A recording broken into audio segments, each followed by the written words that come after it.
Hi, welcome to identityweek.net. We are kicking off our Transformative Women series by talking to many women in the identity and cybersecurity industries about the issues of inclusion and diversity and how this can lead to more inclusive technologies and policies. Across the board.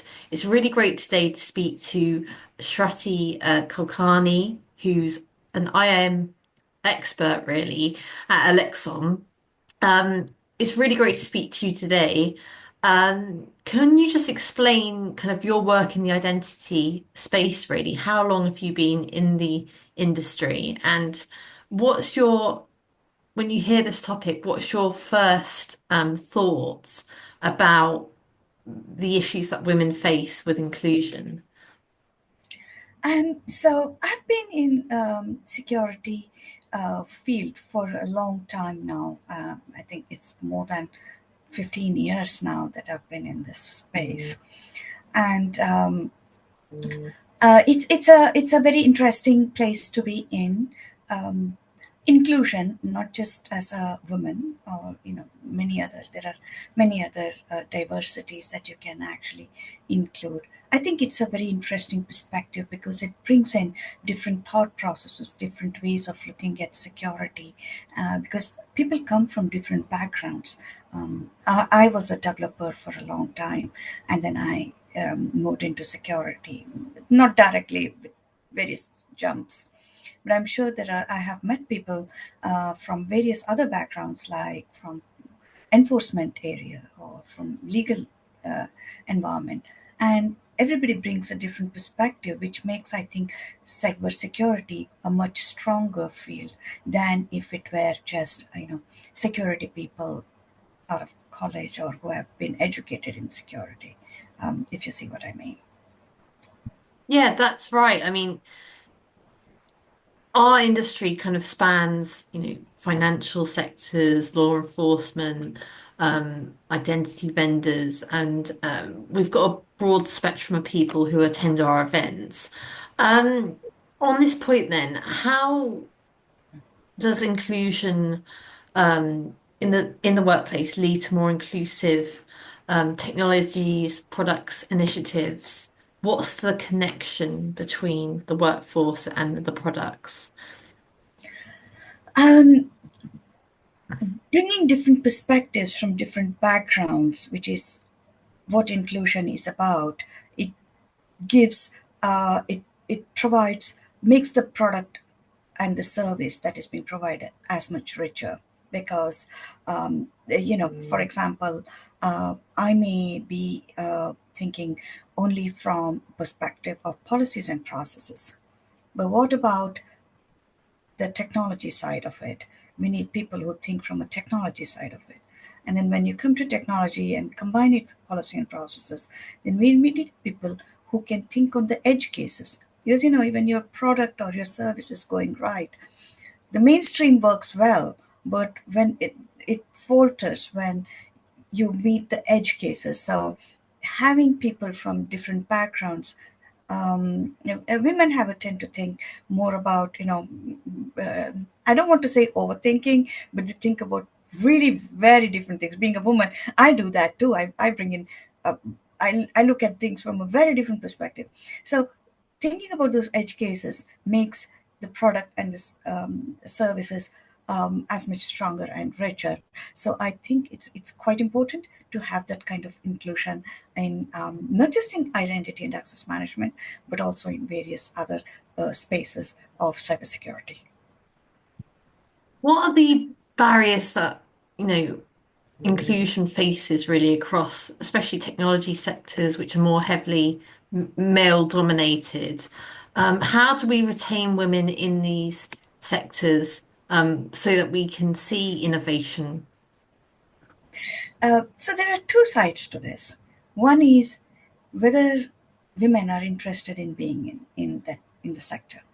If you're not interested, you just can't bring people into it. Like, for example, if someone asks me to become a pilot, I'll never become a pilot that's not my area of expertise. So even if there is a huge hiring drive going on for women to become a pilot, I'll not apply for it. So I think we are looking at people who are women who are really interested in technology, interested in security, and how do we retain them in this industry. Um, so I don't want to sound, I don't want to bring in any bias, but typically, and I'm saying typically, I'm sure I will be proven wrong by a lot of people. Women tend to be,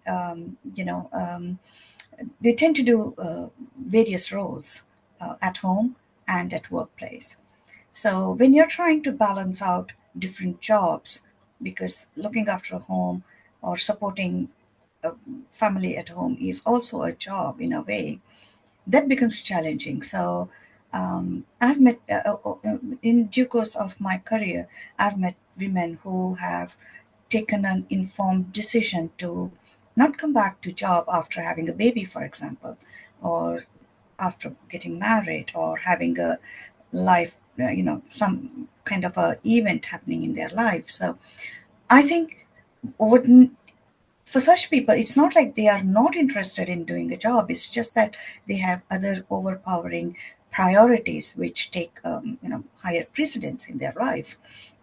So encouraging people to have, women especially, to have various kind of options in terms of how they do their jobs, like, for example, if there were options offered for women to come back and do 1 or 2 days of job, I'm sure that would be much appreciated. If not by most women, at least by a few women who need that kind of a flexibility, in balancing their work life and their job and everything.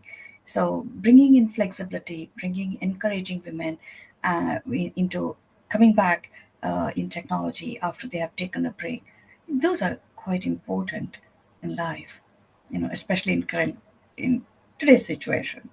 I'm sure it was always the case, but nonetheless, because there's so much of attention being brought to women not being there, I think it's a very good thing, because otherwise we don't know what is lacking. So now we know that women don't tend to be there in technology all that much, and what causes that. I think addressing those are quite important.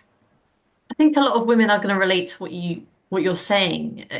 Whatever job you're in, there are challenges, and women do have different heads. Different roles that they have to play. How do you think organizations can help their employees, particularly women? Are there ways that we can ensure a better workplace environment for people, and maybe mentorship schemes, and what is currently out there and what needs to be improved? I have come across mentorships in organizations and outside of it. I think that is one part of it wherein you get support from not from a work perspective, but from people who have been in that situation perspective. So that's quite important, because I'm more than happy to talk to women who have tried to come back from a maternity leave, or who have taken a break and then come back. Though I haven't taken so many breaks in my career, but I'm more than happy to speak how to balance that situation. So those kind of support mechanisms exist, but I think what is really required is one where, it's more like, rather it's walking the talk rather than just talking. This is what I mean. So we do have, in many events, we do have people coming and talking about diversity, supporting women in technology and all that, but I'm not sure to what extent it gets translated to reality in organizations, because women work in organizations. So providing that kind of flexibility, that kind of a support when women are going through challenging times in their work life or in their personal life, I think that's more important, because um, whatever may be if I have a challenge, I may really, really wish to work, but am I being supported to do that? I don't know. So I think that's quite important. Walking the talk, about all the things that are being said about diversity and supporting women in technology. Like, that will bring a big change.